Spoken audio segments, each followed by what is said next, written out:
This is incredibly beautiful, eh? Lying in thin air, nearly 12,500 feet above sea level, Peru's Lake Titicaca is the legendary birthplace of the mighty Inca.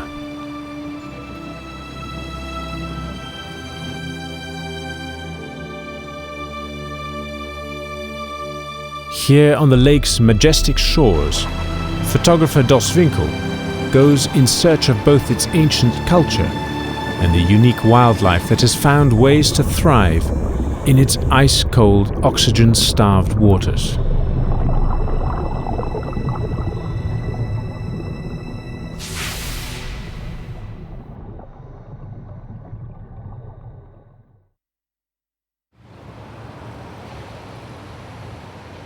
The starting point for this journey of dramatic contrasts is Peru's capital, Lima, which for 3/4 of the year lies shrouded in a grey sea mist. We are battling the chaotic Lima traffic. For some reason, I have a sense of foreboding. Ahead of us is a 3-day road trip to our destination, the famous Lago Titicaca. Biologist Stefan Austermüller is our guide, and he is worried about the conditions we might encounter. 120 kilometers of the Pan American Highway in the south are destroyed by the recent earthquakes.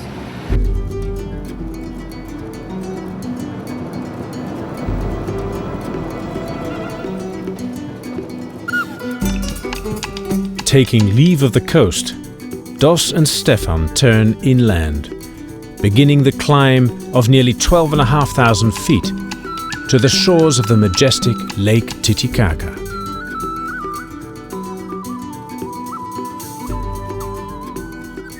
The alpacas and llamas quietly go about their grazing, more or less oblivious of my presence.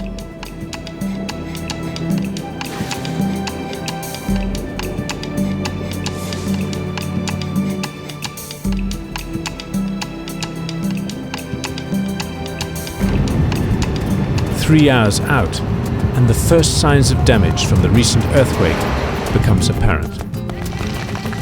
Now I could use 2 pairs of eyes, because driving here is really tricky.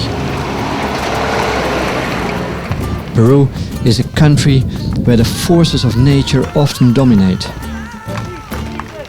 I really admire the people's attitude, the way they set to clearing up the mess and get on with their lives.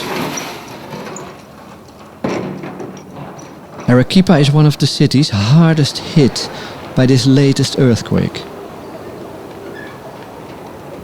This beautiful monastery was one of the many buildings to suffer damage.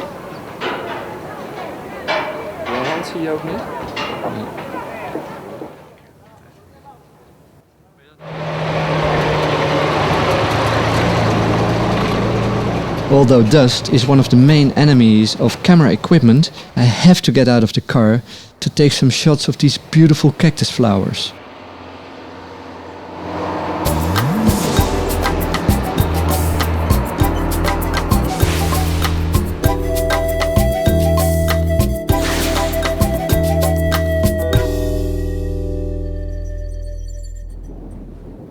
Climbing further to over 16,000 feet, Dos notices what looks like a pink streak on a small lake.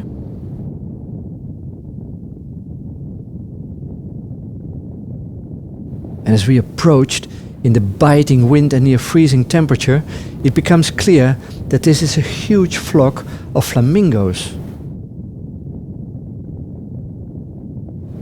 We hope to fool the birds by adopting this crude imitation of an alpaca. Since they feed on small crustacean, insect larvae and algae, these Chilean flamingo usually search for water where there are no fish with which to compete for food, which explains why they're here on this icy, high-altitude mountain lake.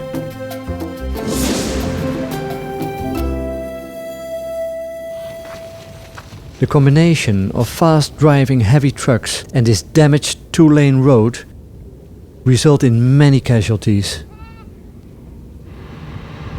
just one unexpected maneuver of an oncoming truck is enough.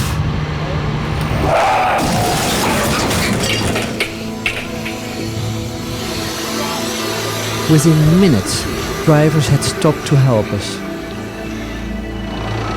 Miraculously, we're all able to get out of the car without serious injuries. I don't know what happened to my head, but I was totally twisted with my head. I don't know, but I'm a bit dizzy.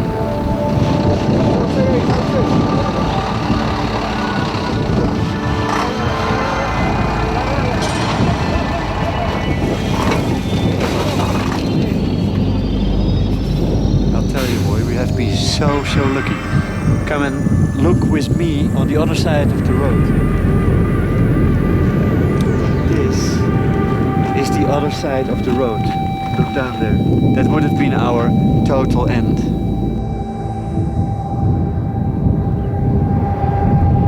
Without our car, we continue by public bus. And we all felt very lucky to be alive.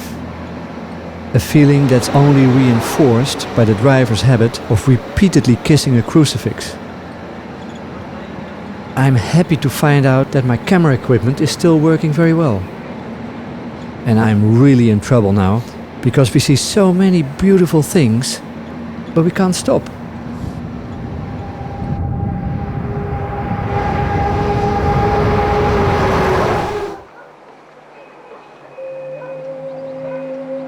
It's under this giant statue of Manco Cápac, the mythological father of the Inca, that I get my first view of the majestic and mysterious Lago Titicaca. At Dos's feet lies Puno, a cultural center which unites the Quechua and Aymara peoples. These two living cultures made this their home long before it became a sacred center for the Inca. In the town's center, we find evidence of the fourth major culture to influence the area. This Roman Catholic church was built by the local people for the Spanish, resulting in an interesting mixture of styles.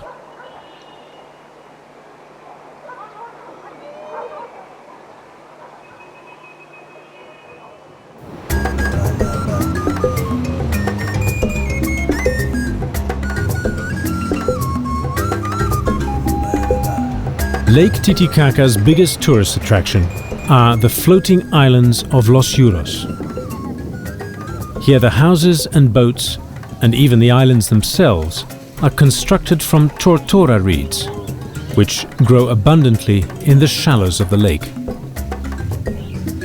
The islands were built by the Yuros people to escape suppression by the Inca.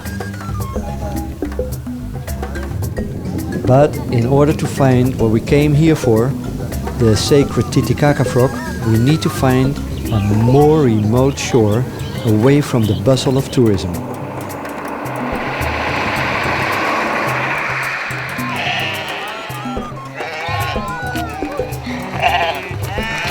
For me, at this altitude, every movement seems to be a big effort because of the lack of oxygen. Watching these Aymara sheep herders treating their animals for skin parasites, I'm impressed with their energy in these harsh conditions.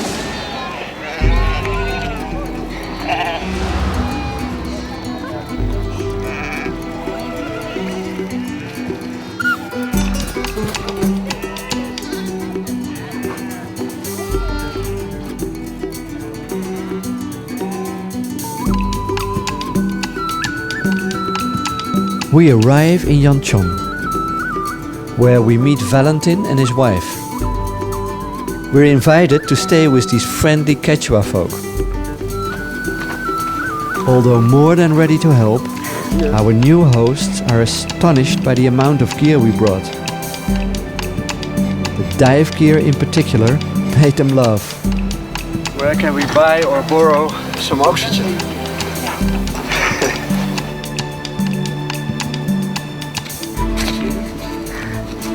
It's as if time here has stood still. Using the traditional Inca hoe, Valentin cultivates maize, potatoes, and other vegetables. The old traditions still play a vital role in daily life. Here, weaving and other handicrafts are not being done for the tourist. The patterns used are centuries old. For a society without the written word, like the Quechua, these patterns can communicate the status of the wearer or tell stories of the community.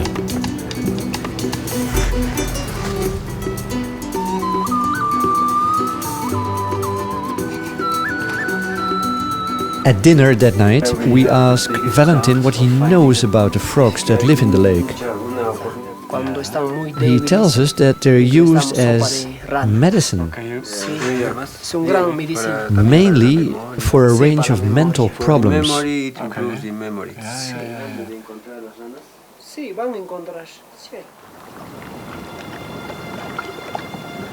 Dos wakes early the next morning, looking to capture the ethereal magic of the lake.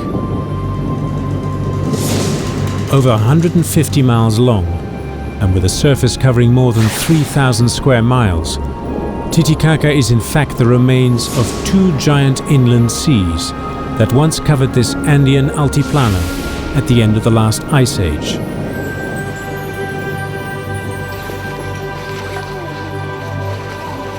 Next, the team prepares for their first dive in the sacred lake.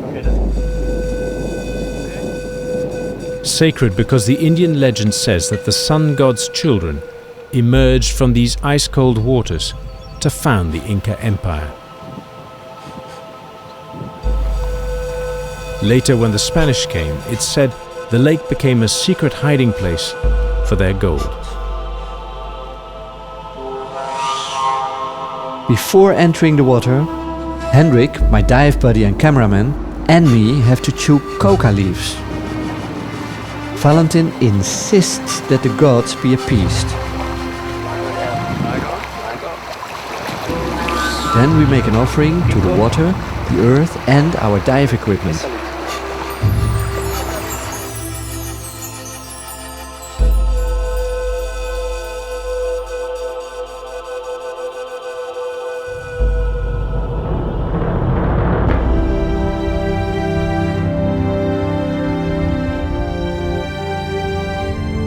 Despite all the ceremony, on our first dive we find nothing. No frogs, no pictures.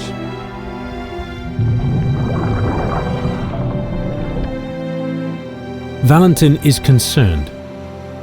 In the last 5 years, he's noticed a drastic decline in the numbers of large frogs. Local researchers point to overfishing, organic pollution, and the introduction of trout as possible causes. But recently, an alarming new threat has appeared: a growing trade in live frogs with restaurants in the major cities, where they're blended alive and served up as a medicinal drink.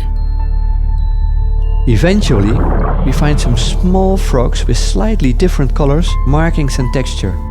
As Valentin has said, these frogs are no bigger than 8 to 12 centimeters at the most. Frogs at this altitude are something special. Very few amphibians have been able to adapt to the extreme conditions encountered above 10,000 feet. But Titicaca's frogs avoid the huge variations in temperatures between day and night, and the intense ultraviolet radiation coming from the sun, by spending their life submerged, not even surfacing to breathe. The frog absorbs all the oxygen it needs through the skin. The bigger the frog, the bigger and more baggy the skin.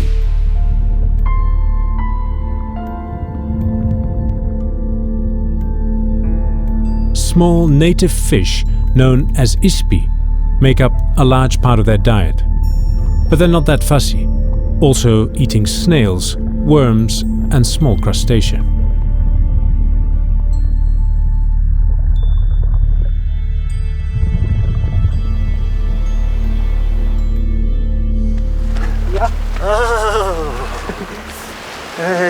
Muchas gracias. Para el frío. Frío.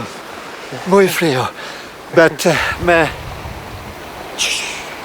Oh, peces, yeah. ispe, carachi, pejerrey. Ah, okay.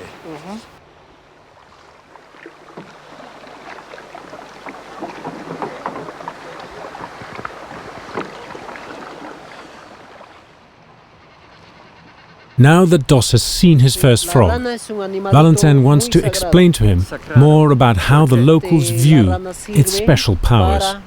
Clama, pide, While some suplica communities use al frog meat to Dios. cure fever and Entonces Dios le tuberculosis, escuche y cae others, la lluvia in y times la of tierra. drought, Por use eso es frogs muy in esperada sacred la- ceremonies to plead with the gods for rain.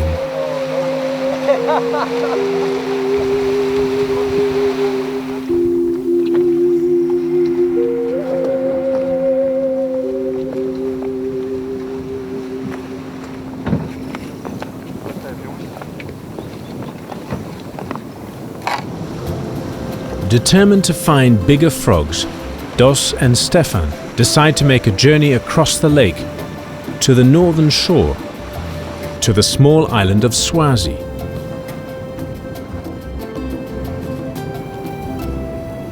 Again, the spirits need to be appeased,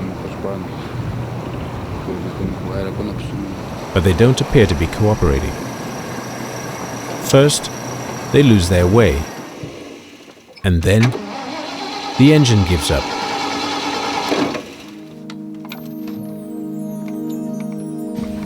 All the other engines we had, they failed. The cars, the trucks, the compressor.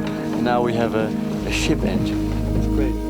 We all get a bit nervous when our captain explains that the weather here can change abruptly, producing 3-meter waves, easily swallowing up boats like these.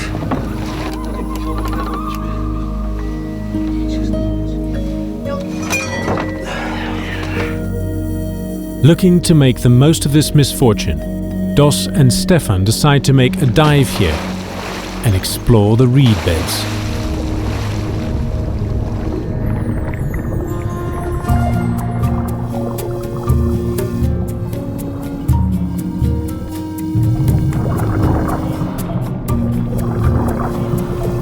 Suddenly, I see several frogs mating.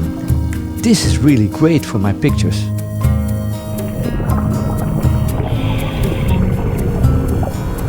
Another reason for worrying about the future of the Titicaca frog is that they're not particularly fertile amphibians. While a typical frog in the jungle lowlands might lay tens of thousands of eggs per clutch, these denizens of the icy deep manage only a few hundred.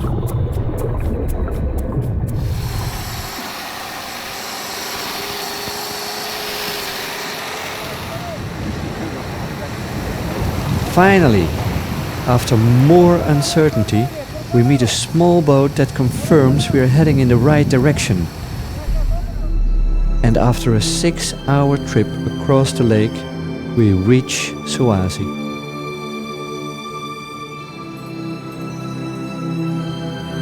The island of Swazi is one of 50 in Titicaca, but the only one to be privately owned. It's been under the control of the Galvez Olvera family since the late 19th century. Today, a spectacularly positioned eco-lodge greets the new arrival. Designed to minimize the impact on nature, it allows visitors to enjoy these pristine surroundings in all their glory.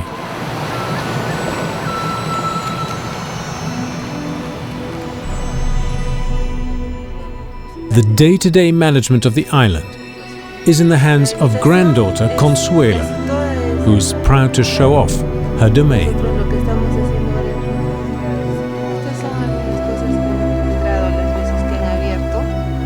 These pottery remains, thought to date back to the time of the Inca, are evidence that people have lived here for centuries.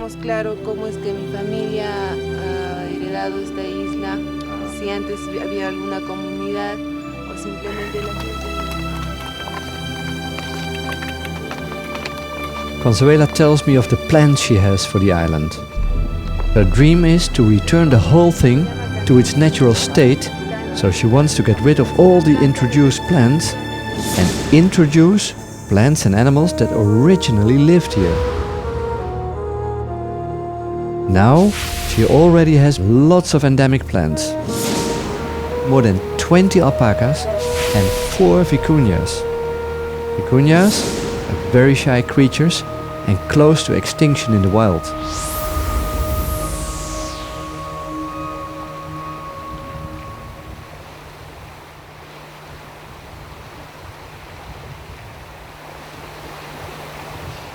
It looks promising. I'm so curious to see what we can find here.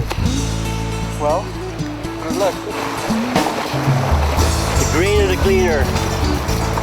Consuela is so fascinated by our dive preparations that she asked me if she could have a go. It's extraordinary to think that she lives here all her life but never has put her head on the water.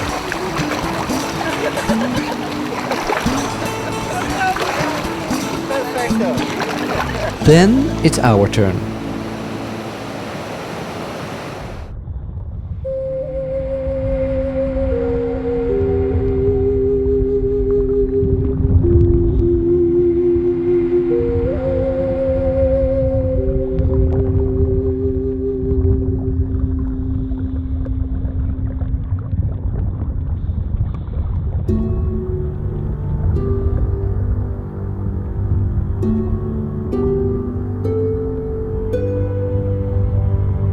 I can hardly believe my eyes.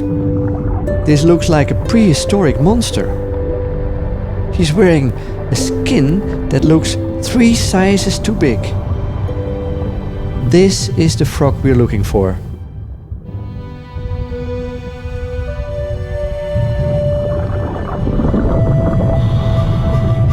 Outstretched, this frog measures over 30 centimeters.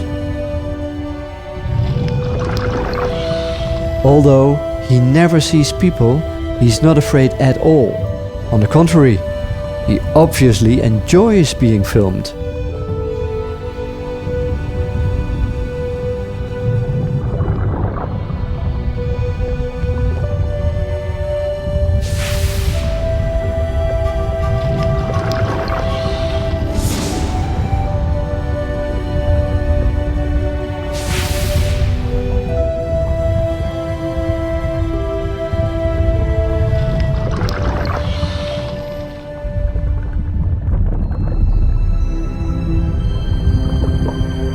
But this encounter with a gentle giant would be Dos's last. Titicaca has changed its mood. The wind is building, the air temperature falling. Diving very soon will be out of the question. It's as if the lake has decided that it has given up enough of its secrets.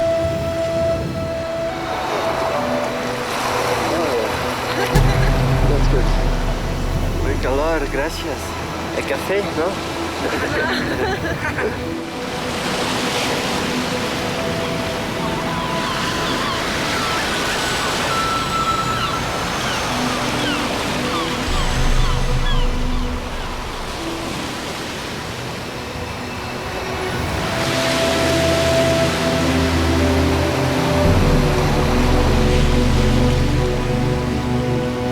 For the past 1.5 years, I've been thinking about this. How would it be? 3,800 meters, then go underwater. Look for the frogs. That's what I'm here for. For the frogs. Then you find the frogs. They're all mating at the moment. And then I feel so privileged to take pictures of these animals in this wonderful, incredible environment. I'm very privileged. It's great.